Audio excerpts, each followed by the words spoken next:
ওর মধ্যে কি যেন একটা ছিল, ওর সেই সুন্দর হাসি ঠিক যেন ম্যাজিক। ওই হাসি দেখে আমার সারাদিনের কষ্ট ভ্যানিশ হয়ে গেল।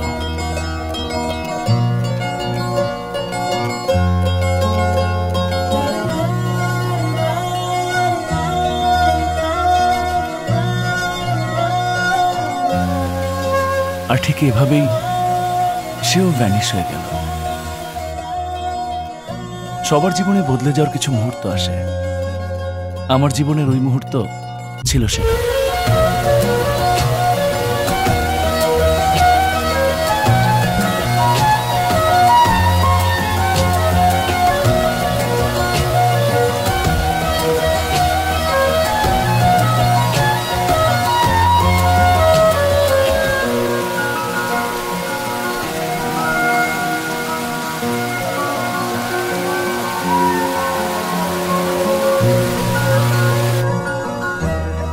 একটা ব্যাগ, একটা ক্যামেরা, একটা অ্যাডভেঞ্চার। আমার জীবনের সবচেয়ে বড় অ্যাডভেঞ্চার এখান থেকেই শুরু হচ্ছে, বরাবরের মতোই আমার বেস্ট ফ্রেন্ড ওমরের সাথে।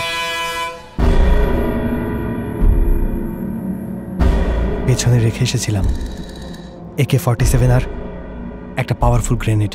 তারপর আমার বাম দিকের কোণে গাছের পিছনে একজন শত্রু সৈন্য আছে। আমি জানতাম ওকে মারার পরে অস্ত্রটা কেড়ে নিয়েছি, কিন্তু ট্রেঞ্চ থেকে বের হওয়ার কোনো উপায় নেই। আমাদের মধ্যে ইঁদুর বিড়ালের খেলা চলছিল। ওয়াও! সাহায্যের জন্য একটা বড় ট্যাঙ্ক এসেছে। সেখান থেকে 10 জন সৈন্য লাফ দিয়ে নামলো। বম ছুড়ে মারলাম, 4 জন সৈন্য ডেড। আমার সাথে থাকা AK-47 দিয়ে ফায়ার করে বাকি শত্রুদেরকে একেবারে ঝাঁঝরা করে দিলাম। আর 2 জন বাকি। আমার কাছে 2টা বুলেট, গুলি করে দিলাম। কিন্তু কি, গাছের পেছনে দেখলাম শত্রুরা ওখানেই আছে। ফায়ার করে দিল। ও নো! আর আমি মরে গেলাম।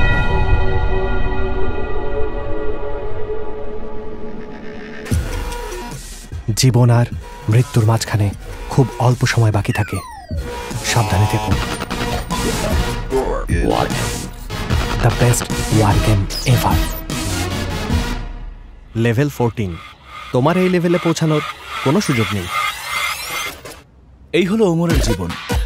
ওর দিন শুরু হয় সোফাতে আর শেষ হয় টিভিতে। মানে ও একটা ভিডিও গেম রেন্টাল স্টোর চালায়, ওমর স্প্যাট।